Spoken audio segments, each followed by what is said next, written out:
So I'm here over here, and I have already selected a new project over here. And for that, let me select empty activity over here. And just click on next, and I hope you are able to create any project. So I'll just say let me create a project name as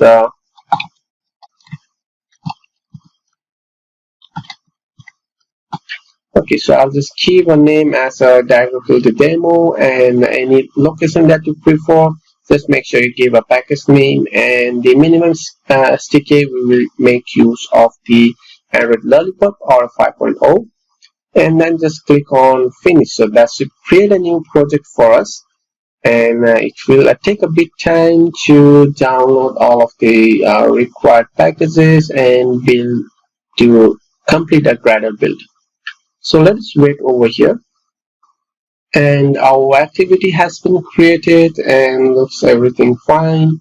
And now we can just go back to our website over here, and you can just search for the dependency injection with the Hilt, and or else you can go to this particular website. So developer.android.com training and dependency injection, dependency dash injection Hilt dash Android. So you can just go to this particular website, and you can come to this documentation, because we'll be taking some of the required information from here. So first of all, we need to add a Hilt Android Gradle plugin. So that should be on over here. So we just copy this one, just copy the class path, and we'll just go back to our project over here, and we need to go to the Gradle script over here, and we need to go on build the Gradle and on the project level. So there is a app level and the project level.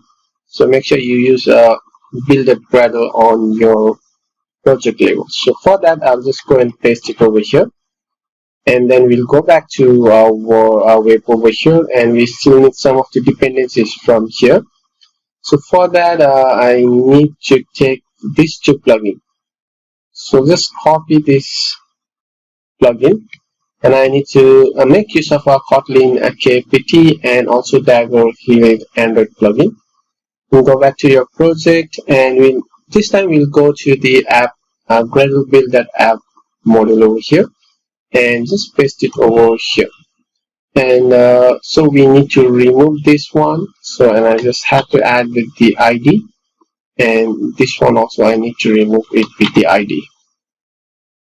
Okay, so the second part is done, and let's go back to the doc over again, and I need to add this dependency. This is the things that we need to add. Just copy the implementation and KPT dependency, and just go back to your project over here, and just after this one, I think I will just add it over here and just separate it.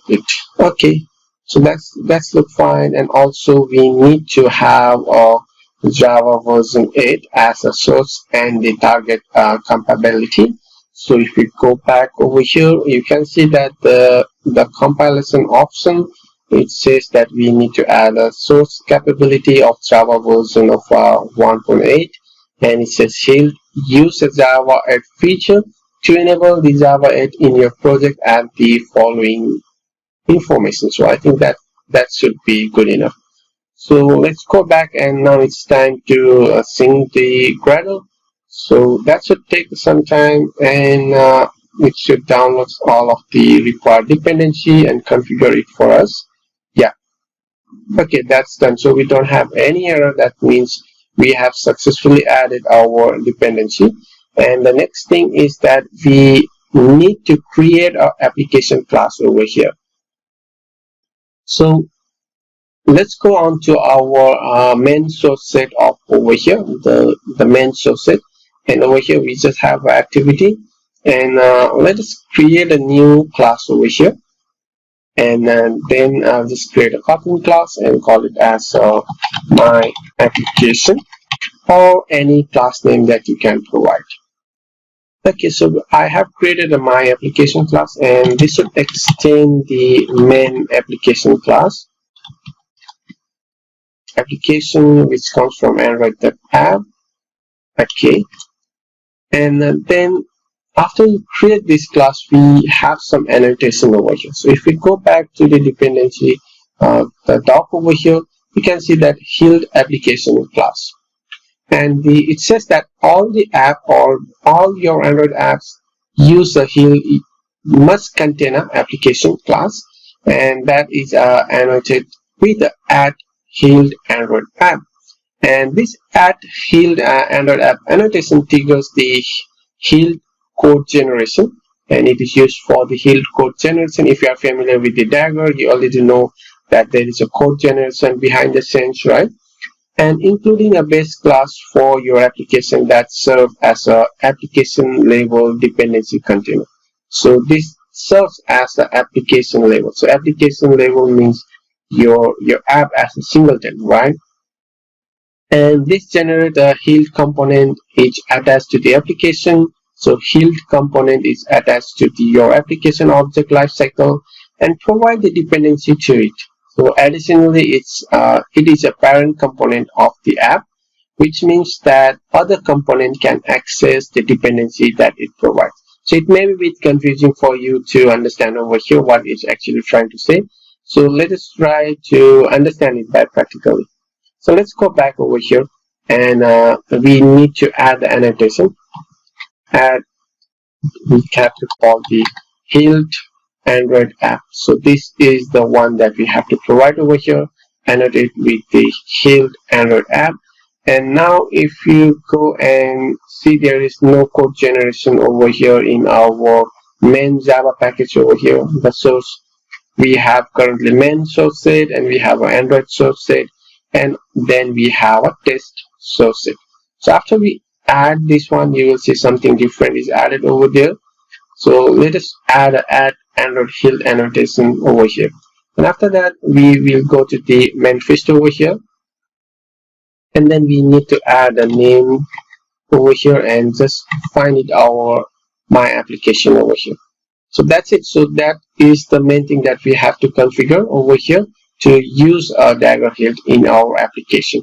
So after that, I can just go and I can just run my application, or I can just build my application. So I can just go and rebuild the application over here, and it will generate all of the required project the source set for our Hilt dependency injection. So just wait, it's trying to build our project over here. And now if we go back to our project over here, and the build has been completed, and you can see that we have one more source set over here, which is a Java, and it generated. Now if you go inside this, previously it was not there, and now you can see that it has generated a lot of other packages and the classes for us to use with our dependency injection or the Dagger Hilt. So you can see that it has generated my Hilt application, which is basically used for providing dependencies, right? So a lot of the code generation behind the scenes has been added for us over here. So later we will come back again over here. You can just try to go and see what it generated over here, and you can try to understand it. Basically, it's trying to create all of the objects or the things that we need for our dependencies. So let's close all of this, because we are not going to make use or interested over here, just to make sure that whenever you add the Hilt Android app over here and provide all of the dependency, it will generate a code generation for us. So it's behind the scenes, it will actually go and create the objects and all of the required dependencies for us, so we don't have to manually do it. So it's already generated for us over here. And then the next thing is that after we have done this, it's already complete setup for our Hilt. So after this setup, we can actually make use of our injection or a dependency injection in our application. So on the next, we will go and see how we can add a dependency for our activity that we have currently. So let's go to the activity over there.